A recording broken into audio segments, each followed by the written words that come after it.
আসন্ন ত্রয়োদশ জাতীয় সংসদ নির্বাচনে মনোনয়নপত্র বাছাইয়ে রিটার্নিং কর্মকর্তার সিদ্ধান্তের বিরুদ্ধে আপিলের পর আজ দ্বিতীয় দিনের আবেদনের শুনানি শুরু করেছে নির্বাচন কমিশন। দ্বিতীয় দিনের প্রথম ঘন্টার ৩২ মিনিটে নির্ধারিত ১২ প্রার্থীর শুনানি শেষ হয়েছে। সকাল ১০টা থেকে রাজধানীর আগারগাঁওয়ে নির্বাচন ভবনের অডিটোরিয়ামে আপিল শুনানি অনুষ্ঠিত হয়েছে।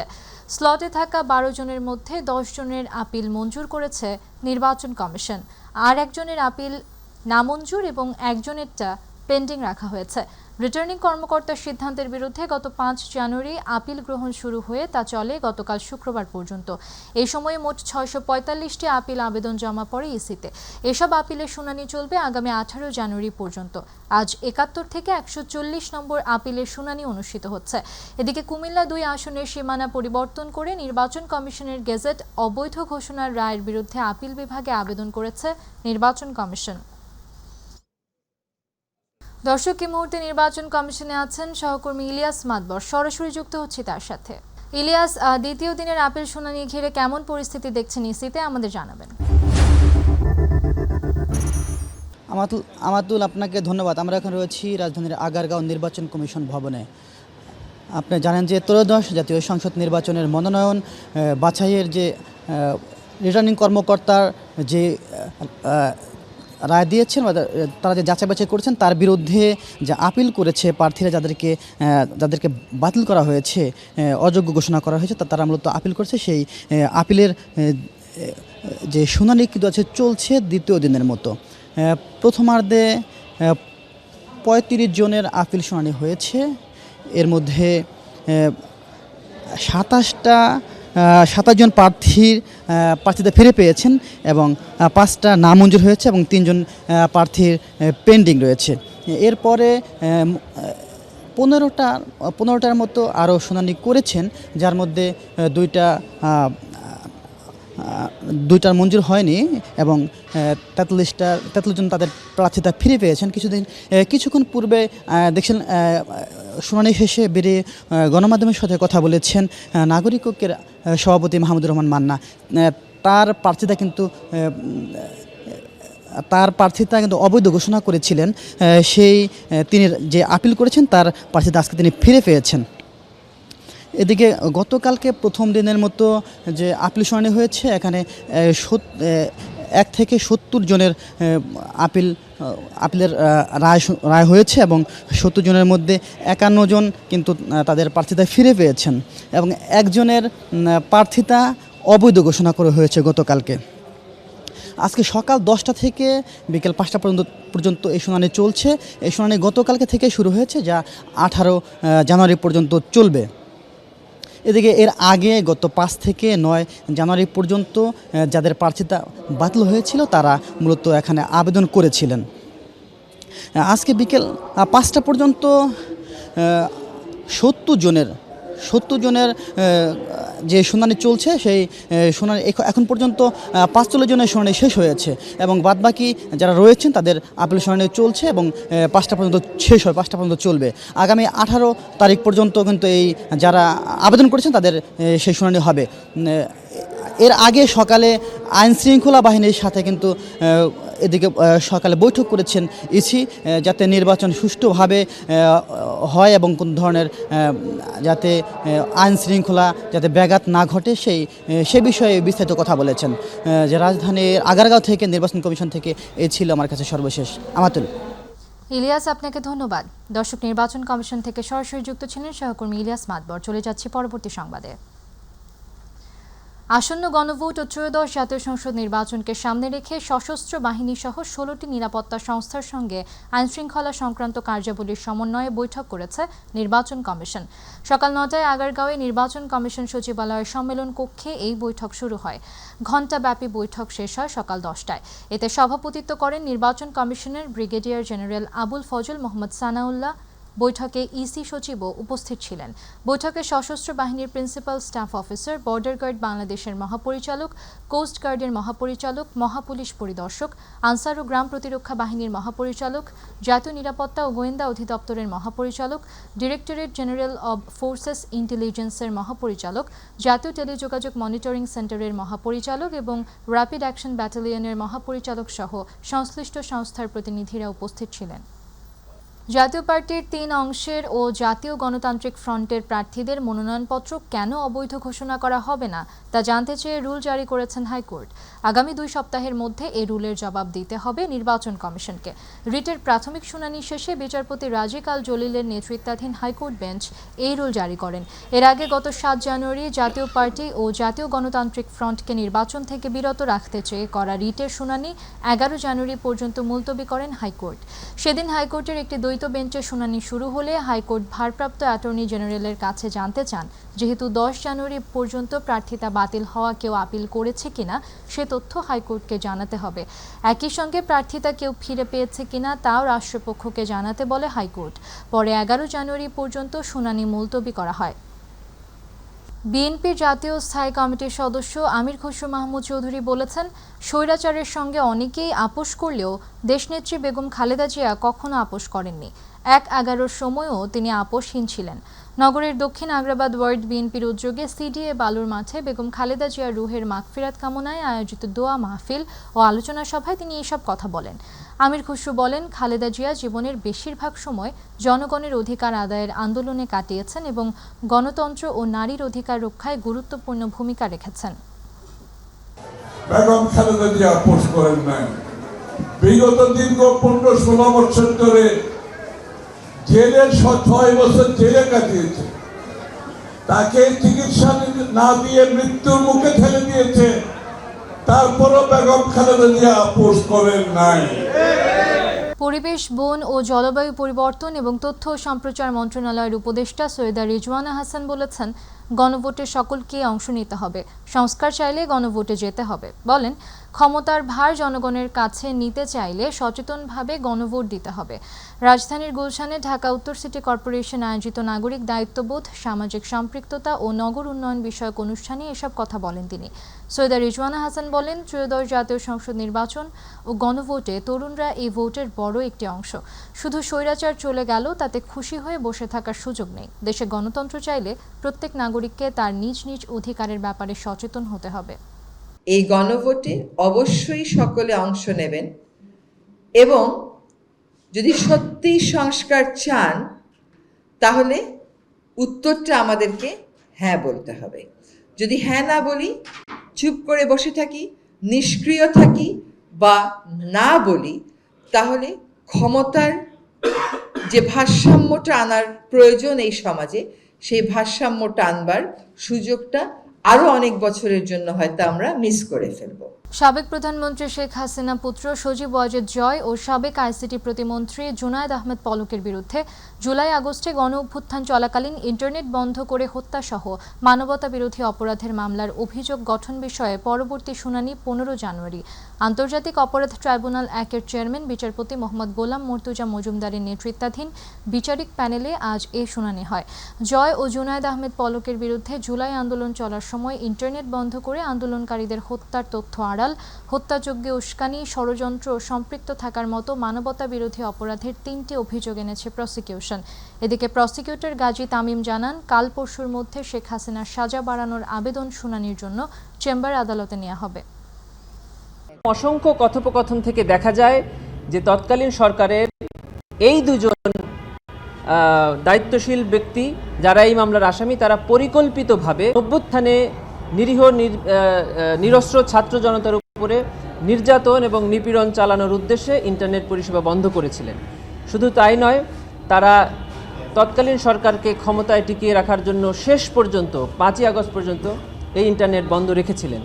এই ইন্টারনেট বন্ধ রাখার জন্য সরকারি চিঠি, নথি উপাত্ত আমরা সবই ট্রাইব্যুনালে জমা দিয়েছি। তারপরে অভিযোগ গঠন হবে কিনা সেই সিদ্ধান্ত ট্রাইব্যুনাল। ডিজিটাল পদ্ধতিতে ভ্যাট ট্যাক্স পরিশোধ বাস্তবায়ন হলে সরকারের খরচ কমে যাবে বলে জানিয়েছেন এনবিআরের চেয়ারম্যান আব্দুর রহমান খান। সকালে এক ব্রিফিংয়ে তিনি বলেন, সরকার টাকা খরচ করে টাকা ছাপায়, লেনদেন ডিজিটাল হলে খরচও বেঁচে যাবে। সকল অর্থনৈতিক লেনদেন ডিজিটালাইজেশন করতে হবে জানিয়ে তিনি বলেন, তার সঙ্গে ই-রিটার্ন সংযোগ করতে হবে। এনবিআর চেয়ারম্যান আরও জানান, ই-রিটার্ন শেষ হলে কর্পোরেট রিটার্ন ও ইটিডিএস আগামী 2 মাসের মধ্যে পদক্ষেপ নেওয়া হবে। অপব্যবহারের সুযোগ নেই, অর্থ মন্ত্রণালয় সব ধরনের সাপোর্ট দিতে প্রস্তুত। ইনকাম ট্যাক্সটা দেন হচ্ছে ব্যবসায়ীরা, কিন্তু ভ্যাট ব্যবসায়ীরা দেন না। ভ্যাট ব্যবসায়ীরা কালেক্ট করেন তাদের কাস্টমারের কাছ থেকে, এটা সরকারের পক্ষ থেকে একটা পবিত্র দায়িত্ব তারা পালন করে এজ এ কালেক্টিং এজেন্ট, সুতরাং ওনারা এটা জমা দিয়ে দেয়। সুতরাং ভ্যাটের ক্ষেত্রে ওনাদের পুরো ভ্যাটটা হিসাব করে জমা দিতে হবে, যে এই উদ্যোগটা ওনারা আমাদের কাছে প্রপোজ করেছেন। এখনো পারসেপশন পর্যায়ে আছে, আমরা যদি এটাকে ম্যাচুরিটি পর্যায়ে নিতে পারি তাহলে যে স্মল যারা ব্যবসায়ী তাদের ভ্যাট নিয়ে ভয় নেই, কারণ তারা কাস্টমার থেকে আদায় করে। তাদের ভয় হলো আমাকে যদি ইনকাম ট্যাক্স ওয়ালারা যদি ধরে। তো সেই ক্ষেত্রে আমাদের যে এসএমইদের জন্য যে আমাদের বলা আছে 70 লাখ টাকা পর্যন্ত যদি বছরে তার টার্নওভার হয় তাহলে তাকে ট্যাক্স দিতে হবে না। আমরা এটাকে ডিজিটাল ফরম্যাটে নিয়ে এসে মিয়ানমার থেকে ছোড়া গুলিতে কক্সবাজারের টেকনাফ সীমান্তের আফনান আরা নামে এক শিশু নিহত হয়েছে। রোববার সকাল 10:30টার দিকে টেকনাফের হোয়াইকং ইউনিয়নের তেচ্ছি ব্রিজ এলাকায় এই ঘটনা ঘটে। নিহত শিশু ইউনিয়নের 3 নং ওয়ার্ডের মোহাম্মদ জসিমের মেয়ে। এ সময় আরও কয়েকজন গুরুতর আহত হয়েছে। আহতদের জেলা সদর হাসপাতাল সহ চট্টগ্রাম মেডিকেল হাসপাতালে পাঠানো হয়েছে। এ ঘটনায় স্থানীয় বিক্ষুব্ধ জনতা কক্সবাজার টেকনাফ সড়ক অবরোধ করে রাখেন। পরে সেনাবাহিনীর মধ্যস্থতায় সড়কের যানবাহন চলাচল স্বাভাবিক করা হয়।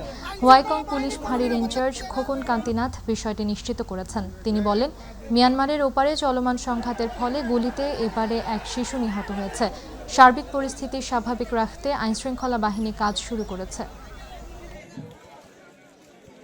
বিয়ালে রাখবার মাইজা বেইনালতি মারাত আছে গুলি হতাহত হয় না অত হাতারও ইদার না অত হাতারও ইদার না তো কেউ তো হাতারও ইদার না মানুষ মায়া ফা মরিকেল কই দিল না তাইলে বিনাট মুরাদের আর বউ তোর বউ তো দম কুরজন বাঁধি ঠিক আছে না 5 লাখ 6 লাখ গাড়ি দিন ফার করে তো মানুষ কেউ দেখানে মানুষ চলিবে পঞ্চগড়ে জেঁকে বসেছে হাড় কাঁপানো শীত। জেলার উপর দিয়ে বয়ে যাচ্ছে মাঝারি শৈত্যপ্রবাহ। ঘন কুয়াশা আর উত্তরের হিমেল বাতাসে জেলার স্বাভাবিক জনজীবন বিপর্যস্ত হয়ে পড়েছে। কয়েকদিন ধরে টানা শীত ও কুয়াশায় সবচেয়ে বেশি দুর্ভোগে পড়েছেন খেটে খাওয়া মানুষ, দিনমজুর, শিশু ও বয়স্করা। ভোর 6টায় পঞ্চগড়ের তেঁতুলিয়ার সর্বনিম্ন তাপমাত্রা রেকর্ড করা হয়েছে 7.7 ডিগ্রি সেলসিয়াস। এ সময় বাতাসের আর্দ্রতা ছিল 100%। বাতাসের গতিবেগ ঘন্টায় 8 থেকে 10 কিলোমিটার। তেঁতুলিয়া আবহাওয়া পর্যবেক্ষণ কেন্দ্রের ভারপ্রাপ্ত কর্মকর্তা জিতেন্দ্রনাথ রায় বলেন, গত কয়েকদিন ধরে তেঁতুলিয়ায় তাপমাত্রা ওঠানামা করছে। গত 2 দিন ধরে দেশের সর্বনিম্ন তাপমাত্রা অবস্থান করার পর আজ জেলায় মাঝারি শৈত্যপ্রবাহ বয়ে যাচ্ছে। আগামী কয়েকদিন এ পরিস্থিতি অব্যাহত থাকতে পারে। দর্শক, এই মুহূর্তে কুড়িগ্রামের নাগেশ্বরী থেকে শীতের খবর জানাচ্ছেন প্রতিনিধি লতিফুর রহমান লিঙ্কন। কুড়িগ্রামের উপর দিয়ে বয়ে যাচ্ছে মৃদু শৈত্যপ্রবাহ। গত কয়েকদিন ধরে জেলার তাপমাত্রা কিন্তু অনেকটা ওঠানামা করছে। তো আজ জেলার সর্বনিম্ন তাপমাত্রা রেকর্ড করা হয়েছে 9.8 ডিগ্রি সেলসিয়াস। গত কয়েকদিন ধরেই বেলা বাড়ার সাথে সাথে কিছুটা রোদ দেখা মিলেছে। এই রোদের কারণে কিন্তু সাধারণ মানুষের জনজীবনে অনেকটা স্বস্তি বোধ মনে করছে। তো দিনের বেলা রোদ থাকলেও কিন্তু বিকেল থেকে শুরু করে রাত সকাল পর্যন্ত আবহাওয়া শীতের চাদরে ঢাকা থাকে প্রকৃতি। তো এখন কিন্তু বর্তমান চলছে ইরিয়াবাদ। এই ইরিয়াবাদে আমরা লক্ষ্য করছি যে বীজতলা আছে, এটি কিন্তু মারাত্মক ক্ষতি হয়েছে। কৃষকরা যেটা জানিয়েছে যে তারা কিন্তু অনেকটা শঙ্কায় আছেন যে তাদের বীজতলা নষ্ট হয়ে যাওয়ার কারণে তারা আবাদ নিয়ে কিন্তু অনেকটা শঙ্কায় আছেন। তো এই কুড়িগ্রামে এখন পর্যন্ত সাধারণ মানুষের অনেক কিন্তু শীতজনিত বিভিন্ন রোগে কিন্তু তারা নাগেশ্বরী উপজেলা হাসপাতালে তারা চিকিৎসা নিচ্ছেন। তো বিশেষ করে শিশু ও বৃদ্ধরা তারা কিন্তু ভর্তি হয়ে চিকিৎসা নিচ্ছেন। তো নাগেশ্বরী উপজেলা প্রশাসনের পক্ষ থেকে জানানো হয়েছে এখন পর্যন্ত এই উপজেলায় 2200 কম্বল বিতরণ করা হয়েছে। তা কিন্তু প্রয়োজনের তুলনায় খুবই অপ্রতুল বলছে এই এলাকার জনগণ। তো এই ছিল কুড়িগ্রামের নাগেশ্বরী থেকে আজকের শীতের সর্বশেষ খবর। লিঙ্কন, আপনাকে ধন্যবাদ। দর্শক, চলে যাচ্ছি পরের সংবাদে। টাঙ্গাইল জেলার বিভিন্ন উপজেলায় খটখট তাঁতের শাড়ির পর দিন দিন জনপ্রিয় হচ্ছে শাল চাদর। তাতে তৈরি বাহারি ডিজাইন আর নিপুণ কারুকার্যে আকর্ষণীয় শীতের পোশাক শাল চাদর প্রায় সব বয়সের নারী পুরুষের পছন্দ। খটখট তাঁতে তৈরি এসব শাল চাদর শীতের শুরুতেই পৌঁছে যাচ্ছে রাজধানী ঢাকা সহ দেশের বিভিন্ন জেলার শোরুমগুলোতে। প্রতিনিধি মোহাম্মদ আনিস খানের পাঠানো তথ্য ভিডিওচিত্রে সাইদুর রহমান আবিরের ডেস্ক রিপোর্ট। সহজেই রমণীদের মনে স্থান করে নিয়েছে টাঙ্গাইলের তাঁতে তৈরি শাল চাদর। এসব অঞ্চলের শাল চাদরের বৈশিষ্ট্য হল বাহারি রঙের সুতা দিয়ে হাত ও তাঁত কলে সাদা কালো ও আকর্ষণীয় ডিজাইনের কারুকার্যে তৈরি করা হয়। 2-2.5 হাত প্রস্থ এবং 4-5 হাত দৈর্ঘ্যে তৈরি হয় এসব শাল চাদর। জেলার বিভিন্ন অঞ্চলের প্রায় 6 শতাধিক পরিবার শাল চাদর তৈরি করে জীবিকা নির্বাহ করছেন। তাঁত মালিক ও শ্রমিকদের সাথে কথা বলে জানা যায়, সারা বছর শাড়ি তৈরি করলেও শীত মৌসুমের শুরু থেকে মধ্য শীত পর্যন্ত তারা বেশি পরিমাণে শাল চাদর তৈরি করেন। সবার বাড়িতে একটা একটা তাঁত আছে, কিন্তু সবাই এই সুতার ক্রাইসিসের কারণে কাজ করতে পারে না। সুতা ঢাকাতে আনি, জেনে সুযোগ পাই, জেনে 2টা কোম্পানি নিয়ে যাই, গলা সিং, বাতুলি, ছাতিয়াড়ি। আমরা কাইটা খালি ওই বাইন্দা দিয়ে দিই, ওরা নিয়ে ধুইবো, ইস্ত্রি করবো। আমরা যে দর বেশি তার চেয়ে ওরা জোড়ায় 200 টাকা বেশি বেশি। তাঁত শ্রমিকরা জানান, একজন শ্রমিক দিনে হাতে 12টা তাঁত বুনতে পারে আর হ্যান্ডলুম মেশিনে 15 থেকে 20টি শাল চাদর তৈরি করেন। এতে যা মজুরি পান তাতে কোনো রকম তাদের সংসার চলে। আর তাঁত মালিকরা জানান, সুতাসহ বিভিন্ন উপকরণের মূল্য বৃদ্ধির কারণে তাদের শাল চাদর তৈরির প্রধান প্রতিবন্ধকতা। মাস আপনার কন্টিনিউ চলে শীতের যে মৌসুমে, আর গরমের সিজনে হয়তো একটু কম থাকে, কিন্তু আমরা স্টক করে রাখি না। এটা নিয়ে আমাদের পুরো ফ্যামিলি চলে, এটা দিয়ে সংসার চলে আমাদের, কিন্তু তেমন আমরা পাই না বেশি। অনেকবার বলছে যে তাঁতি অনেক সুবিধা দিব, এখন দেয় না। তাঁতে তৈরি শাড়ির পাশাপাশি শাল চাদর শিল্প সম্প্রসারণের জন্য তাঁত মালিকদের ঋণ ও আকর্ষণীয় নতুন ডিজাইনের জন্য ট্রেনিং দেওয়া হয়। এর জন্য কাজ করছে জেলা তাঁত বোর্ড। কাপড় তৈরির জন্য এবং চাদর তৈরির জন্য আমাদের ঋণ সহায়তা বিদ্যমান আছে। আমরা তাঁতিদের বাসায় যে যাদের প্রয়োজন আমরা তাদের ঋণ সহায়তায় দিয়ে থাকি, এবং বিভিন্ন সময় বিভিন্ন রকম সহযোগিতা বা আমাদের ডিজাইনের সহযোগিতা প্রয়োজন হলে আমরা তাদের ট্রেনিং। সুষ্ঠু বাজার ব্যবস্থাপনা, সরকারি প্রণোদনার পরিধি আরও বাড়ানো এবং সরকারিভাবে শীত প্রধান দেশগুলোতে ব্যাপক হারে শাল চাদর রপ্তানির উদ্যোগ নেওয়া গেলে আরও অনেক দূর এগিয়ে যাবে এই শিল্প, এমনটাই মনে করছেন শিল্পের সাথে জড়িতরা। সাইদুর রহমান আবির, মাই টিভি, নিউজ ডেস্ক। মুন্সিগঞ্জের লৌহজং উপজেলায় ঢাকা মাওয়া এক্সপ্রেসওয়ের খানবাড়ি চৌরাস্তায় যাত্রীবাহী বাস ও একটি পিকআপের সংঘর্ষে অন্তত 10 জন আহত হন। শনিবার রাত 9টার দিকে পদ্মা সেতু উত্তর থানার পাশের ঢাকামুখী লেনে এ দুর্ঘটনা ঘটে। শ্রীনগর ফায়ার সার্ভিস ও সিভিল ডিফেন্সের স্টেশন অফিসার দেওয়ান আজাদ হোসেন জানান, সেবা গ্রিন লাইন পরিবহনের একটি যাত্রীবাহী বাস উপজেলার খানবাড়ি চৌরাস্তায় পৌঁছালে পেছনে থাকা একটি পিকআপ ভ্যান ধাক্কা দিলে সংঘর্ষ হয়। বাস নিয়ন্ত্রণ হারিয়ে সড়কের রেলিংয়ে ধাক্কা দেয়। এতে বাস ও পিকআপের সামনের অংশ দুমড়ে মুচড়ে যায় এবং যানবাহন দুটিতে থাকা যাত্রীরা আহত হন। দুর্ঘটনার পর এক্সপ্রেসওয়ের ওই অংশে কিছু সময় যান চলাচলে বিঘ্ন সৃষ্টি হয়। দুর্ঘটনার পর ঘটনাস্থলে পৌঁছে যানবাহন সরিয়ে নিয়ে এক্সপ্রেসওয়ের যান চলাচল স্বাভাবিক করে। আজান হলেই দোকান বন্ধ করে নামাজ আদায়ের জন্য মসজিদে চলে যান ব্যবসায়ীরা। এমনটি প্রতিনিয়ত ঘটে মাদারীপুরের কালকিনি উপজেলার পূর্ব এনায়েতনগর ইউনিয়নের সমিতির হাট বাজারে। এতে অনুকরণীয় দৃষ্টান্ত স্থাপন করেন এলাকার ব্যবসায়ী ও স্থানীয়রা। ব্যবসায়ীরা বলছেন, এতে আখিরাতে লাভবান হওয়ার পাশাপাশি ব্যবসায়িকভাবেও লাভবান হচ্ছেন তারা। কালকিনি ও ডাসার প্রতিনিধি মোহাম্মদ জিয়াউদ্দিন লিয়াকতের রিপোর্ট, জানাচ্ছেন আতিকুর রহমান তিতাস। মাইকে মুয়াজ্জিনের সুমধুর আজানের ধ্বনি ভেসে আসতেই মুহূর্তের মধ্যে বদলে যায় চিত্র। বাজারের দোকানপাট ও ব্যবসা বাণিজ্য বন্ধ করে ধর্মপ্রাণ মুসল্লিরা নামাজ আদায়ের উদ্দেশ্যে ছুটে যায় নিকটস্থ মসজিদে। মাদারীপুরের কালকিনি উপজেলার পূর্ব এনায়েতনগর ইউনিয়নের সমিতির হাট বাজারে সৃষ্টি হয়েছে অনুকরণীয় এই দৃষ্টান্ত। এতে বাজারে সৃষ্টি হয়েছে ধর্মীয় সৌহার্দ্য ও সম্প্রীতির বন্ধন। এমন উদ্যোগের জন্য এলাকা জুড়ে চলছে প্রশংসা। নামাজের সময় দোকানপাট সব হোটেল সব বন্ধ রাখবে, বন্ধ রাখবে, কেউ ওই দোকানে বসে থাকতে পারবে, আড্ডা দিতে পারবে না, টিভি দেখতে পারবে না, সবাই নামাজে। যুবক এবং বৃদ্ধ এবং সব নামাজি, ছোট ছোট ছেলেপান সবাই নামাজি, আর সব শ্রেণীর লোক এখন মসজিদে নামাজ পড়তে যায় আজান পড়লেই। এরকম মহতি উদ্যোগ এলাকার অন্যান্য বাজারগুলোতে শুরু করতে পারলে ধর্মীয় চেতনায় উদ্বুদ্ধ হয়ে সমাজে অপরাধমূলক কাজ হ্রাস পাবে এবং সামাজিক ও মানবিক কাজ বৃদ্ধি পাবে বলে মনে করছেন স্থানীয় মুসল্লিরা। সবাই একসাথে দোকান বন্ধ করে আমরা নামাজে যাই, আবার নামাজ শেষ করে একসাথে আমরা দোকান খুলি। আমাদের এই সমিতির হাটের বাজারে এটা সবাই একসাথে বৈশা সিদ্ধান্ত নিয়েছে। নামাজের সংখ্যা বাড়তেছে, আশেপাশে প্রতি বাজারে যদি এভাবে হতো তাহলে সবচেয়ে ভালো হতো। তা আমরা 5 ওয়াক্ত নামাজের সময় আজান দেওয়ার সাথে সাথে দোকান বন্ধ করি এবং নামাজ পড়ার পরে দোকান খুলি। এতে আমাদের কোনো ক্ষয়ক্ষতি হয় না। আল্লাহর অশেষ রহমতে এতে আমার উপকারিত আছে। দেখি যে দোকানপাট বন্ধ, মসজিদ ভরা, মসজিদে এত মুসল্লি কখনো হয় নাই।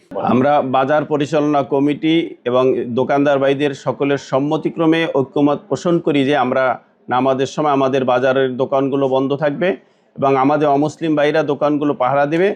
সকলেই এর সাথে ঐক্যমত পোষণ করে সকলে আন্তরিকভাবে সহযোগিতা করতেছেন, আর এইভাবেই এই কার্যক্রমটা এগিয়ে চলছে। স্থানীয়দের ঐক্য, আন্তরিকতা ও ধর্মীয় মূল্যবোধের সুন্দর সমন্বয়ে সমিতির হাটবাজার এখন হয়ে উঠেছে শান্তি, সম্প্রীতি ও ইবাদতের এক অনন্য উদাহরণ, যা দেশের অন্যান্য এলাকার জন্যও হতে পারে অনুকরণীয় মডেল। আতিকুর রহমান তিতাস, মাই টিভি।